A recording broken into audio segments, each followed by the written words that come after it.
Hello one and all, I'm back once again to a video on Summer Spider, so what? This time covering the cut content of Volume 4 light novel, which I have to say, of all the volumes I've covered up to this point, feels the most different from the anime. I mean, all the major plot points are in there, but they're just in such different order and have such different context behind them that it really does feel like an entirely new story. But alright, let's get into this. So we start with Kumoko looking up at the blue sky, and she's just so overwhelmingly touched by its beauty that she feels like in this moment she could become a poet.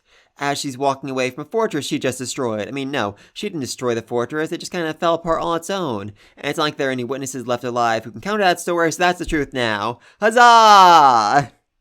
Oh, I love you, Kumoko, I freaking love you. And there's a rather interesting difference in the anime here, because in this part of the anime, she says her goal is to become an arachne so she can interact with people, while in the light novel she says her goal is to become an administrator, and in order to do so, she'll need to defeat Mother, which, curious? I mean, I'm not sure if she's saying that, she'll have to be as strong as Mother to become an administrator, or if she's saying that somehow defeating Mother is part of the process of becoming an administrator. I'm not actually sure about that, but while she's thinking about this, her parallel minds are busy eating Mother's soul, which...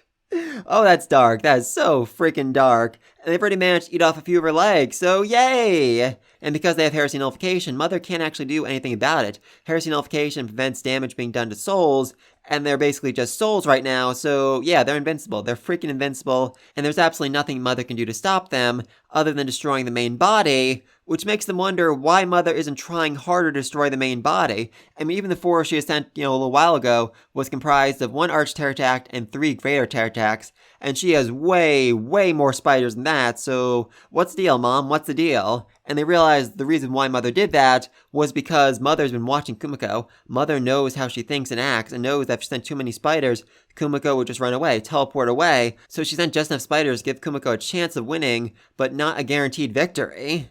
And this means Mother knows Kumoko very, very well, and is incredibly intelligent and can plot against her. And as soon as they realize this, Mother gives the orders and sends all the spiders to all the places where they know Kumoko rested, where they know Kumoko had built up nests, the places where she would teleport back to if anything happened to her in the outside world. And then Mother used her breath attack to break free of the labyrinth and just create a swath of destruction. Seriously, she destroys a mountain. She blows up a freaking mountain and decimates a fortress. Oh, Mother's scary. Mother is so overwhelmingly scary. And this is in her weakened state. Her stats are down from 25,000 to 20,000 because Kumiko, has been eating her soul. And she is still strong enough to blow up a freaking mountain. So, yeah, a very, very bad idea to tick off Mama.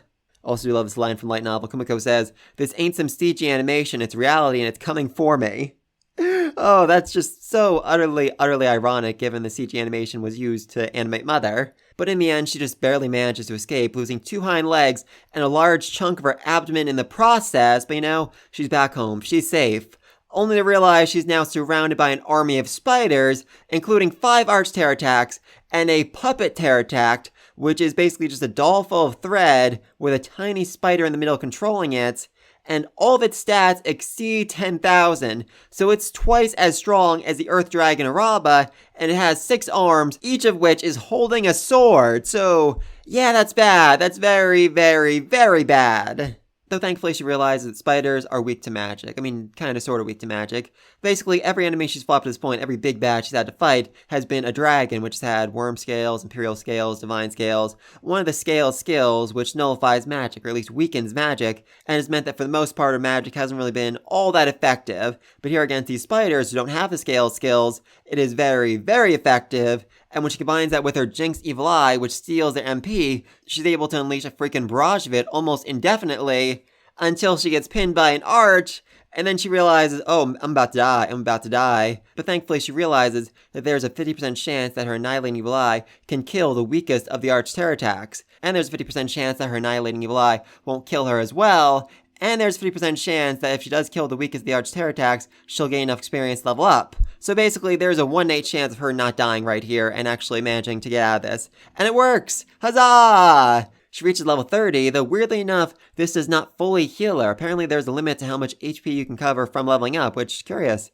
Very, very curious. But still, this buys her enough time to teleport to Milstratum, and she's safe. Huzzah! And then once more, she can evolve into Azana Horawa.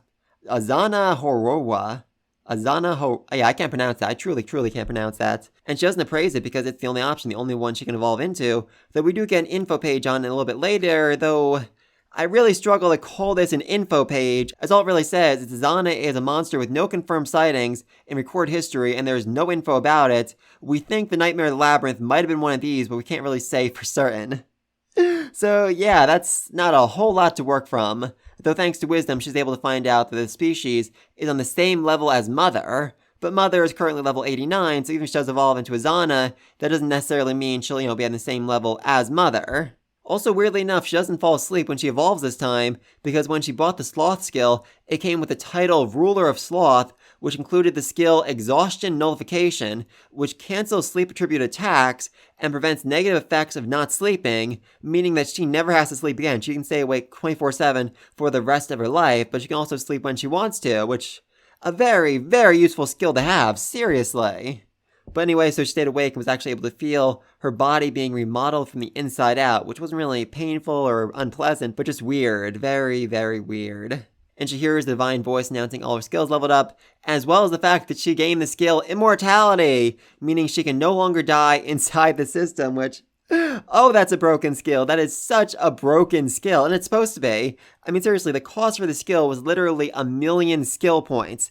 1,000,000 skill points to buy the skill. That's more than any person, even the greatest of warriors, will see in their entire lifetime. And that is, kind of the point. It's not supposed to actually be achievable. Basically, the administrators created the skills, the people would spend their entire lives aiming and trying and struggling to get the skill, only to fail time and time again. So, they could reap the benefits, so they could gain the benefit of all that work the users put into it.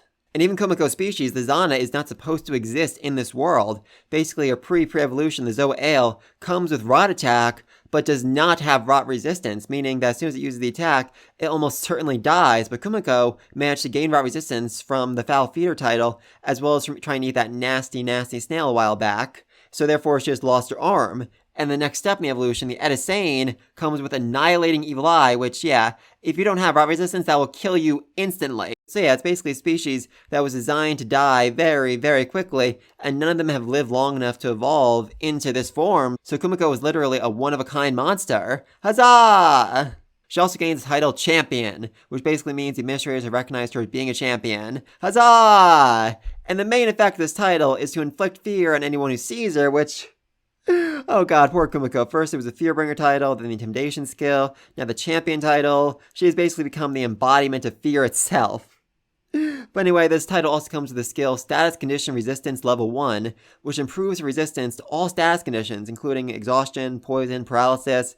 But because she already has a bunch of resistance skills, they all get absorbed into this, and it instantly evolves into Status Condition Nullification, meaning that she is now completely immune to all status conditions. Huzzah again! We also get some pretty interesting lore dumps from Administrator D. For instance, Kumoko's attack on Mother isn't actually a skill, isn't really part of the system, meaning that Kumoko is now using the divinity field and has taken the first step to reaching godhood, to becoming an administrator. Which, interesting, I don't really understand that entirely, but I think she's basically found a way to hack the system, to take control of it, and to make skills of her own, to move outside of the, bounds of the system. And apparently Administrator D wants this. She wants Kumoko to become an administrator for some reason, probably just because it'd be funny for her. We also learned why Kumoko and her classmates died. Basically, the past hero and demon lord altered dimensional magic to create an attack that could cross dimensions and kill D. But as it turns out, they were way, way too reliant on the system and the support it was giving them. And as soon as the technique left the system, as soon as the technique left their dimension, they completely lost control of it and exploded, killing the entire class. Oh no! And they did this because somebody instigated them into thinking the administrators were the enemy. I'm pretty sure that was the elves. I'm fairly certain that was the elves. But Dee felt bad about all his earthlings dying because of her, so he decided to reincarnate them into this world with the strength and memories of their souls, a unique skill based on their aptitude, and ensure they were reborn to a species with a similar wavelength. And for Kumoko, that meant a spider. She was at her heart a true spider. Oh, poor Kumoko, poor Kumoko. Though on the bright side, she's become monstrously OP and was born 6 months earlier than her classmates, so while they're still in diapers, she's basically almost in the level of freaking Demon Lord. So you gotta take the good with the bad, As for Dee though, she is very excited to watch Kumoko's journey with a big bag of chips in one hand and a video game in the other, meaning that she is still back in Japan and even brags to Kumoko that she's gonna go get some ice cream after this. Oh, you're a jerk, Dee. You're seriously a jerk. And it's no exaggeration to call you the world's most evil god. And then Kumoko decides to start some guerrilla warfare, with the strategy basically being she teleports inside Labyrinth, kills as many spiders as she can before the big guns get called, then teleports out of there, explores the outside world for a bit, and then repeats the process time and time and time again. And as she's exploring the outside world, she finds the ocean and decides to go swimming. Unfortunately, though, she can't actually swim. In fact, she's so incompatible with swimming that the swimming skill would cost a frankly ridiculous number of skill points, so she just kind of floats on top of the water. Until a water worm shows up and tries to eat her, but she very, very easily kills it. Unfortunately, this bloodies the water and attracts more water worms, who she has to kill, which further bloodies the water, and on it goes. Basically becoming Spider vs. Shark, a B-rank horror movie, which the light novel actually has a poster for. Oh, I love this series. I freaking love this series. Unfortunately, her beach getaway is interrupted when Mother restarts the connection so that Demon Lord Ariel can find her. And with one glance, Kumiko realizes, yeah, there is no way on God's green earth I can fight this chick, as all her stats are about 90,000. And so she gets blown to pieces very, very quickly. Thankfully, though, she is immortal, so she managed to survive. Though by the time she wakes up, she's just ahead, with her best guess being the HP out of recovery connected the pieces of her that, were scattered by Ariel's attack, and someone managed to put her back together. Yay! And now Ariel's trying, but just really, really can't find her. So she decides to hang out in the water for a bit. And the water worms are a bit of an issue, but, even as a head, she can easily kill them with some magic, with her describing it as being like a tower defense game. But the water dragons, on the other hand, those are, much, much bigger threat, and she basically has to use telekinesis to jump away from it time and time again for hours as she launches magic at it until eventually dies, and she levels up and regrows half her torso. Huzzah! There is something interesting here because she describes the water dragon as looking like a plesiosaur. And yet in the same volume, Shun describes the water dragon as looking like a Loch Ness monster. I'm not really sure what the point is. Are they trying to say Kumiko is smarter than Shun? Like she's more well-read, knows dinosaurs better? Or are they saying that Shun fits better in a fantasy setting with, monsters? I'm not sure about that. Anyway, though, after she killed the one water dragon, it attracted a whole swarm of water dragons who all started chasing her, and she realized, it's not worth it. Let me just go on land again and wash all this salt water off me. Though, also interesting enough, she doesn't actually have any smell. The salt water on her doesn't smell bad, thanks to the skill Odorless, which prevents her body from producing any smell, and which she got when she maxed out the skill Silence. So yeah, she is truly, truly an assassin. Though she's still very crusty from spending so much time in salt water, so she decides to take a bath in the river, and while she's doing that, she uses wisdom to track Ariel and see that she is scouring the ocean trying to find her, so Kumiko decides to go back to Labyrinth and commits a mass genocide against the spiders, and this repeats the process she had before. She goes in Labyrinth, kills a bunch of spiders, then runs away, and then she repeats that again, and again, and again! Huzzah! And thanks to exhaustion nullification, she can keep this going 24/7, literally endless. Unfortunately, as it turns out, there is not one puppet spider, there are 11 puppet spiders. And she discovered this when they surrounded her and would have died if not for immortality. So, yeah, these things are really, really dangerous, and she realizes that they completely outclass her, so the only thing she can really do is trap them. There are 5 outside Labyrinth, 6 inside Labyrinth, so she traps 6 of them in a dome-shaped room, then uses earth magic to seal the exits, before using spatial storage to fill the room up with seawater. And because they're spiders like her, they are naturally buoyant and stuck to the top, while Kumiko bought the crazy expensive swim skill and is able to stay on the bottom where she is, mostly safe. The puppet's magic attacks are still somewhat able to reach her, but that's what she wanted. She wanted the puppet's attacks focused on her instead of trying to escape, and it worked. They all very, very quickly ran out of there and died. Huzzah! She then repeats that strategy again with a single puppet, but this time it learned. It has the swim skill, and it tries to break out of the room, but this is exactly what she wanted, as she designed the room to collapse, and then teleported all the rubble away to the middle stratum, where the puppet spider burned. Though it did not die, it managed to survive being dipped in magma, and still walked out of it like the freaking Terminator. But by that point, it was, very, very weak, and Kumiko was very easily able to kill it.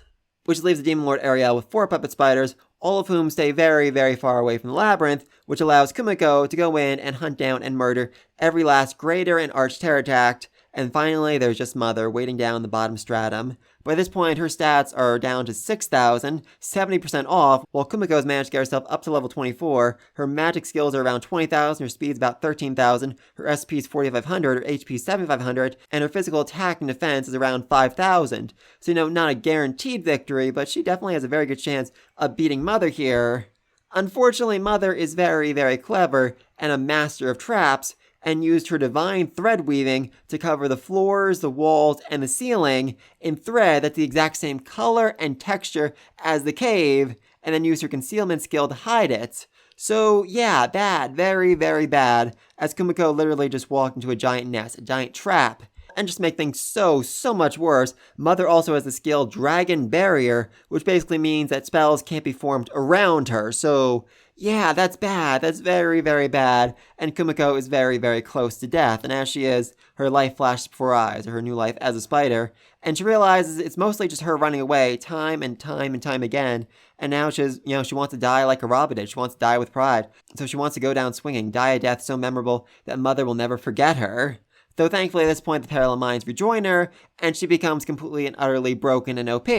Huzzah! And is able to counter Mother's breath attack with her own, while casting multiple healing spells at the same time. Her stats jump up to a ridiculous amount, to like 20,000, and her skills get a nice boost, and she even gains some of Mother's skills, including Dragon Barrier, Divine Thread Weaving, and Egg Laying. But before she finishes her off, she decides to give Mother a nice little eulogy, basically saying, "Mother, you were amazing. You turned the tables on me, even in your weakened state. I'll never let my guard down because an opponent seems weaker than me again. It'll be your first and last lesson to me," which is a surprisingly moving eulogy for a giant monster that's been trying to eat her literally since she was born. But, Mother meant a lot to Kumoko. Mother really shaped Kumoko's life, or a new life in this world, and she's grateful for it.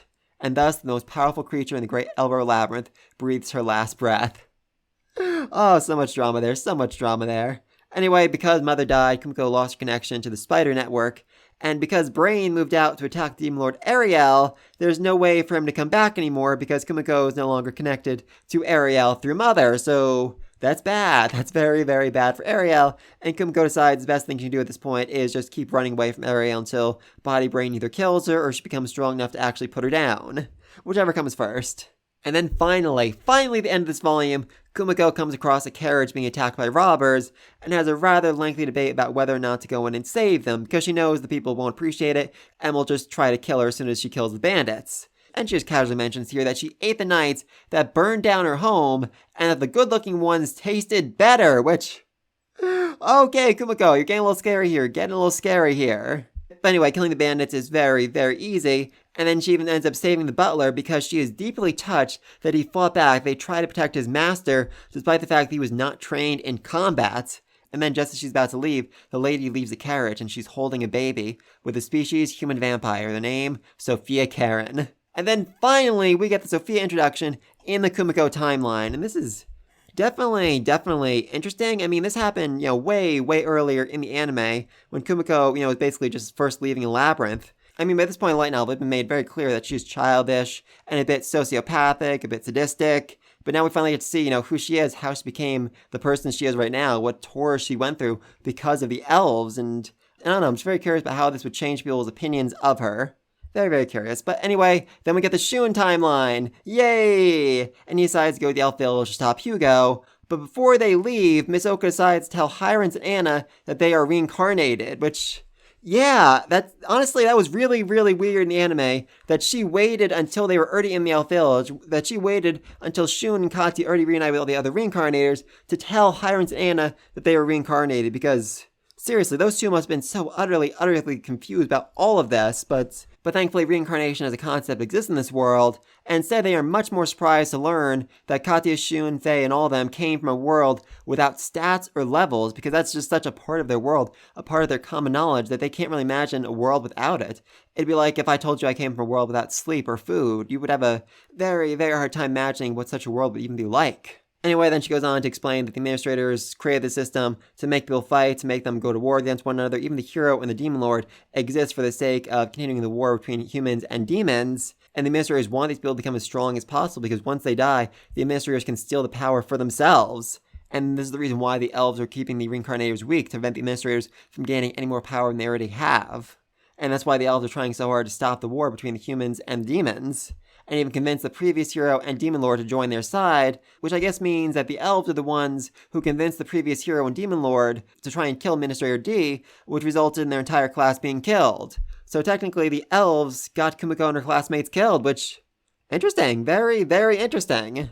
But anyway, in order to get to the elf village, they need to pass through the labyrinth, and the entrance is being guarded by soldiers, so they need a guide. And something I want to clarify, I messed up in my last video. Goyef is the son. He's the one who guided Julius when they met the Nightmare Vestige. Bosgoth is the father, the grumpy old drunk, and he is the one who first discovered the Nightmare of the Labyrinth long time ago. I kept calling Bosgoth Goyef in my last video, so sorry about that. Anyway, Bosgoth seems like a really reliable guy. I do love this line. He says, "Labyrinth guides ought to fear no man, only the labyrinth itself."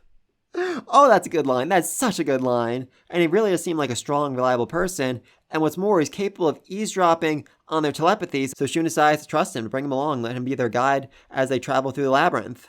And then Faye gets to be human again. Yay! Well, mostly human. She still has the wings, some scales, and this is the result of her lightworm skill having the ability humanification. So huzzah! Though Shun is very confused about why Katya was able to go with him to get Faye clothes, but he wasn't. Oh, Shun, you are so dense this volume. It really is pathetic. But anyway, then Faye explains she can't swim after already putting on a swimsuit and being told that they were going to jump off a cliff into the labyrinth below, which just, seriously, Faye, seriously, what the freak is wrong with you?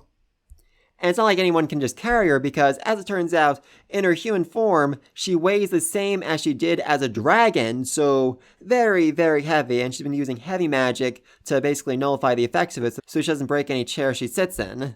And Shun basically has to pull her by the hand through the ocean until they encounter a water dragon, which Shun describes being like a Loch Ness monster, which, again, Kumoko described as a plesiosaur, Shun Loch Ness monster. I just find something very interesting about that parallel. I'm just not really sure what, though. Anyway, there's a big explosion, and they end up flying into the cave. And Katya is a little bit irked that Shun is still holding on to Faye, despite them being safe.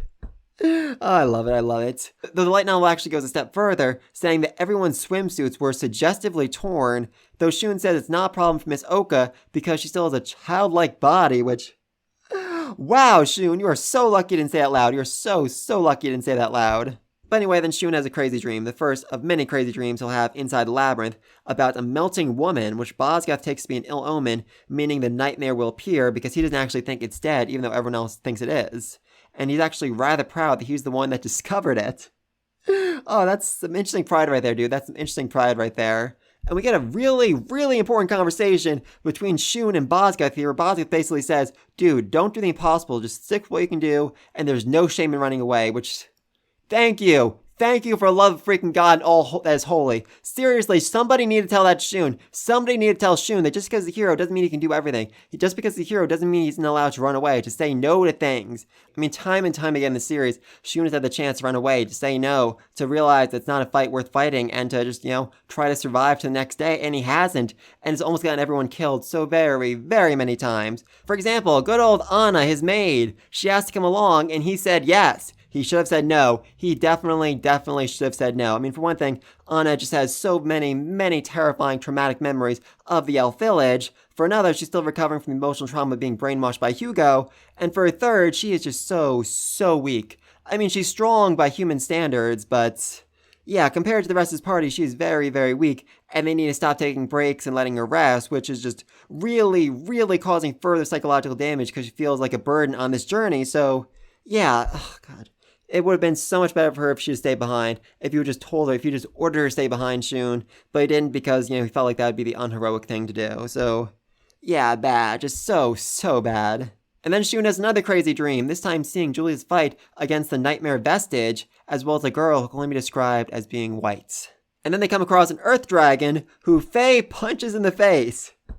Oh, I love it. I freaking love it. Seriously, no one else can even scratch this thing, even with their best magic, but she just punches it in the face like it's nothing. Oh, I love that girl. I freaking love that girl. And then Shun is able to finish it off with a Holy Light magic spell, Holy Light Beam, and as a result, they all gain the title Dragon Slayer, which even Hyrants didn't have. Even all his years fighting alongside the hero, he never actually fought and killed a dragon before, but now he has. Yay! And Bosgoth is just very excited to get the corpse, because it's going to be worth a whole bunch of money, and he has a spatial storage bag to keep it in. So yeah, that's a big payday for him. And then the Nightmare Vestiges show up, and their voices are just, very off-putting, saying hero, ruler, cannot be appraised, ruler, weak. Which I think is them basically saying that Shun is the hero, but they can't appraise him because he's a ruler, the ruler of mercy title, but even without appraising him, they can still tell he's very weak. They also explain they know about reincarnations, thanks to their master, thanks to their mother, and the world is going to end very soon. And then they leave. And then Bosgoth punches Shun for not leaving the Nightmare Vestige alone because he was very, very certain the thing was going to come out and murder every last one of them. And Shun, is very surprised by this until he looks around and sees that everyone is basically shaking and looks ill and was just so overwhelmingly terrified by the power of those spiders. Except for Miss Oka, who describes him as being cute. Yeah, Miss Oka has a very, very strange sense of everything. Then we get Shun's final dream in the labyrinth of him seeing his whole class, including Sophia, or at least Sophia's Japanese counterpart, who was reaching out towards him, which, interesting, very, very interesting. But anyway, then they escape the labyrinth and are happy to part ways with Bosgoth, who is very, very happy he gets to go sell these dragon parts now. Good for you, man, you definitely earned that. And then as they move on to the next town, they have to hide Faye's wings, because apparently the administrator Sariel, the goddess they worship, was known to have white wings as well, and they're worried Faye will either be killed for impersonating the goddess, or worshipped as being the goddess herself, both of which would take way too much time for them to deal with, so they just cover up her wings. And as it turns out, the followers of the goddess believe in using the skill Elimination, which deletes all of your skills over several days, and once started cannot be stopped. This apparently transfers their power to the administrators and brings oneself closer to God, somehow. And as for how Miss Oka managed to delete Hugo's skills, she describes as being like a glitch, which caused her to lose several skills of her own and fall into a deep sleep for several days. And there was a very good chance it might have killed both of them, so yeah, very, very dangerous technique that she cannot do again. But anyway, then Katya, Shun, and Faye have a private talk about Miss Oka and the other reincarnators. She said a long time ago there were 11 in the elf village, and she had made contact with 8 more, but just left 6 unknown. Now, the 8 she contacted, 5 of them were at the academy: Shun, Faye, Katya, Hugo, Yuri. The other 3 that were unknown, I'm guessing would be Sophia, Wrath, and the ninja. So yeah, she made contact with them, but not necessarily positive contact. And as for the other 6, I'm guessing 2 of them were the mercenaries turned adventurers who we see in the elf village later on, and the other 4 are dead, but Miss Oka only told Katya this. Miss Oka only told Katya those 4 had died, which, interesting, maybe she thought that, Shun wouldn't be able to handle the news all that well. And this is very interesting for Faye, who just now learns at this moment that Wakaba is dead, much, much later than she learns in the anime, which happened, when they were back in the academy, back when Kumoko was fighting the fire dragon, which I feel like has some significance here because, she just finally managed to get her body back. And in the past, she felt like she was being punished, that she reincarnated as a dragon as punishment for bullying Wakaba. So now, just as she's finally getting back to normal, learning that the girl she bullied has died could definitely do some real psychological damage to her. So curious about that. Also, apparently Katya once confessed to Wakaba and was shot down, which, interesting, very, very interesting. I mean, I gotta respect the man for going after, the most attractive, most beautiful girl in the entire school, but weird, very, very weird. Also, when the 4 died, Ichi was Hugo's childhood friend who always kept him in check, and they wondered maybe if Ichi was still alive, if Hugo would have, become the man he is today, or if he would have become a better person, if he would have had some restraints, some limits, and would have, gained a sense of morality, not thinking that the entire world belonged to him. They also wonder if Miss Oka actually told Hugo about Ichi, or if Hugo found out about his death from some other source. And then Shun just really, really puts his foot in his mouth, saying that Katya hasn't changed, and she's exactly the same as she was back in Japan, which, oh my dude, you are dumb. You are so freaking dumb. It's not even funny at this point. Anyway, the big point of this whole meeting is that Katya doesn't trust Miss Oka and thinks she's hiding something, which, she is. She definitely is, but she's doing it for the best purposes, but Katya doesn't know that.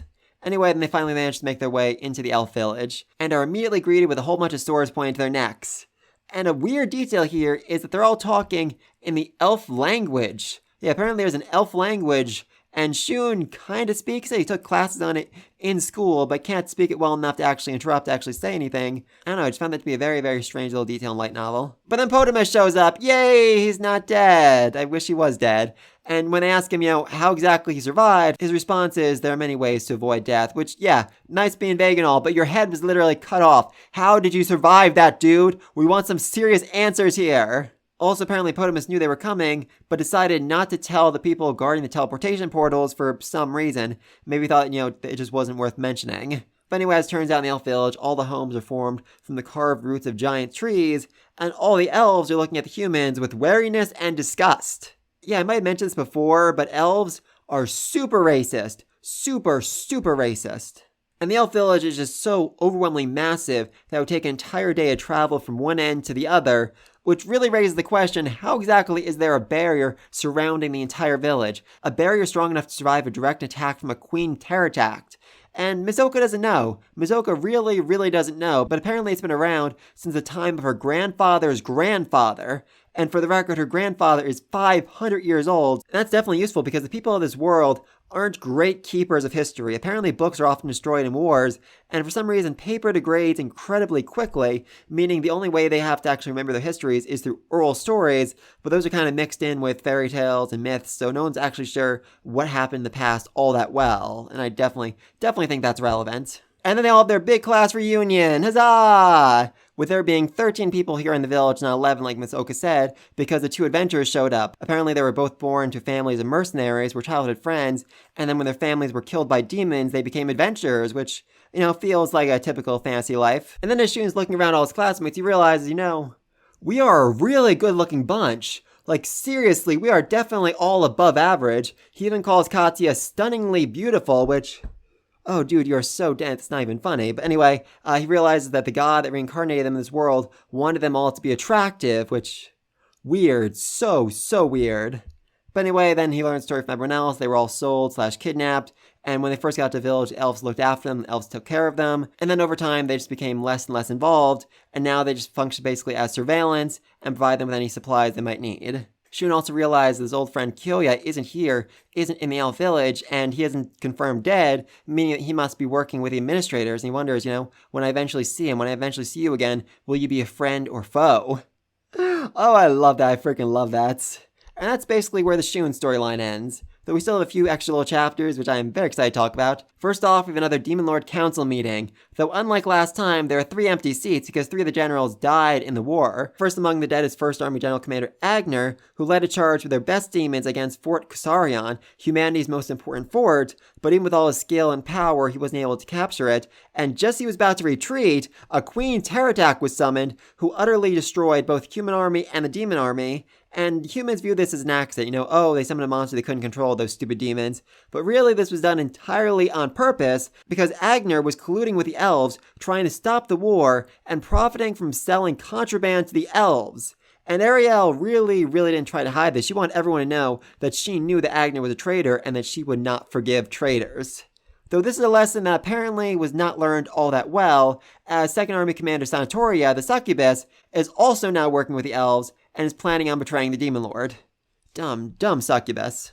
But anyway, she's the one that dropped a monkey inside the fort, the same monkey that Kumoko fought at the end of Volume 1, and once the humans accidentally killed it, the monkey's entire species came running to the fort to destroy it and kill every last human there. And now she's using that as an excuse. Oh, I have to keep an eye on these monkeys, I have to make sure they don't come in demon territory, as a reason to keep her army close, so that she can collaborate with the elves and attack Ariel when she's not looking. And then we have 3rd Army Commander Kogu, who in last meeting asked if there's any way to avoid war, and is now working with Sanatoria and the elves to betray Ariel. The 6th Army Commander Q is also dead, killed by Master Ronan, humanity's strongest mage, though Balto doesn't think that was part of Ariel's plans, but I'm not so sure about that, because in the last volume it was shown that Master Ronan is working with Sophia, and everyone knows how strong Master Ronan is, so there's a very good chance that Ariel sent Hugh to that battlefield, knowing he'd die against Master Ronan's. And Balto also said that Hugh was close to Sanatoria, and would also betray the Demon Lord and worked with the elves, so probably better he died. And then we have the 7th Army Commander Blow, who was Balto's brother, and who is also dead, killed by the hero Julius, who was then instantly killed by White, meaning that White was there. White saw Blow fighting Julius and did nothing, waited for him to die before she stepped in and killed the hero, killed Julius. So yeah, Balto has some very mixed feelings about that, but he realizes that he can't resist. He can't go against Demon Lord because no one, literally no one can stand against her. No one can defeat her because she's never actually fought in front of them before. A bunch of the commanders think that she's weak, but she is far stronger than all of them put together. And so in order to save his race, Balto realizes he needs to stay by her side. He needs to keep her placated and happy as best he can. And then finally, a 10th Army Commander White says simply, the 10th Army has finished reorganizing, which Balto takes to mean, oh, I bet White's getting some secret orders from Ariel, that's why she's not saying anything here, and doesn't realize that White's saying so little because she's just really bad at talking to people. I love it. I just love that she has this air of mystery about her simply because she doesn't talk, because she's afraid of talking to people. Oh, I so get that. But anyway, then Ariel herself steps up and surprises most of the commanders by explaining she's going to take her army, the 4th Army, the 8th Army, and the 10th Army to go wipe out the elves. So that's her army, the Vampire Butler's army, Rat's army, and White's army. And this just utterly terrifies Sanatoria and Kogu, who are currently working with the elves. And then just to deliver the finishing blow, she says, "Oh, but don't think you can attack of opportunity on me while I'm busy with the elves, okay? Because that won't work." Basically saying, Sanatoria Kogu, I know you're working with the elves, I know you're planning on betraying me, but if you attack me, I will slaughter you. And Balto basically ends the meeting by thinking to himself the fate of the elves is already sealed. Which, yeah, pretty much. We then get a few other small chapters. God's Hunting Dog stars Sophia and another girl about the same age, which, curious, very, very curious. I mean, the other girl doesn't sound like Sue, and I don't think there are any other female reincarnators it could be, so I'm not sure. I think this must be another character we just haven't met up to this point. I mean, there's even an illustration of this chapter, but we can't actually see who the other person is, so very, very curious. Anyway, this other girl thinks that Sophia is childish, selfish, and never thinks things through. And Sophia proves this by saying she's bored and that she wants to run in front of Hugo's army to reach the barrier, to reach Elf Village before anyone else does. Yeah, so very, very childish.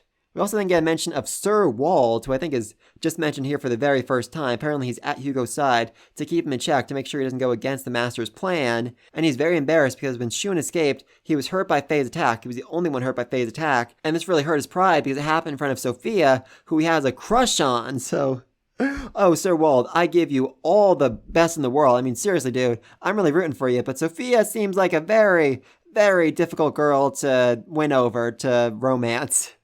Oh, I feel so bad for that dude. And then there's the Administrator's Reincarnated Allies, which takes place between Sophia and I want to say Wrath, with Wrath coming to deliver a message from the Master saying basically, you'll be punished later for laying hands on Ms. Oka.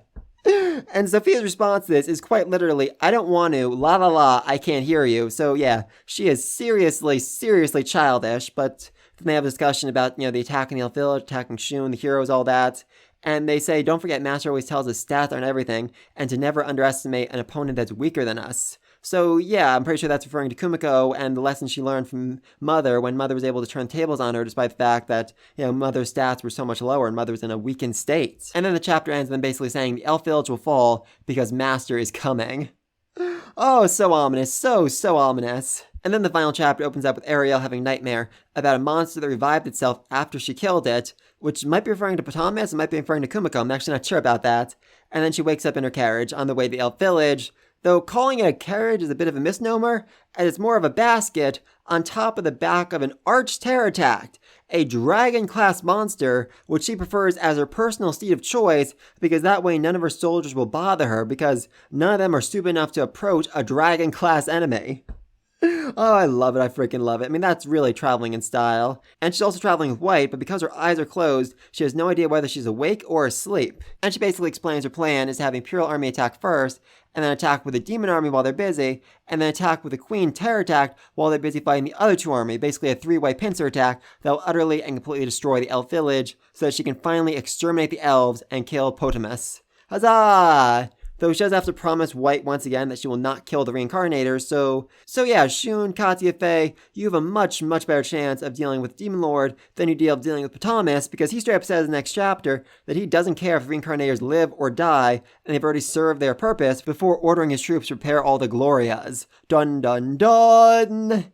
And that's the end of Volume 4. Huzzah! Only one more left to go, Volume 5, which is probably my personal favorite, and the volume that made me so excited about actually making these kind of videos, because, oh god, the story of Kumoko while she is the Divine Beast, while she's being worshipped by the whole village, by the whole city, oh, it is so much better than the light novel, and I'm so excited to talk about that. But like the else down below, what do you think of Ariel being introduced as a baby after we already got to know her as an adult? How do you think that changes the story? How do you think that changes your interpretation of her as a character? What do you think of the other changes that were made? What do you think of Kumoko battling 11 puppet spiders instead of just that one? Let me know all this down below. Be sure to like, subscribe to the next video. And until then, peace!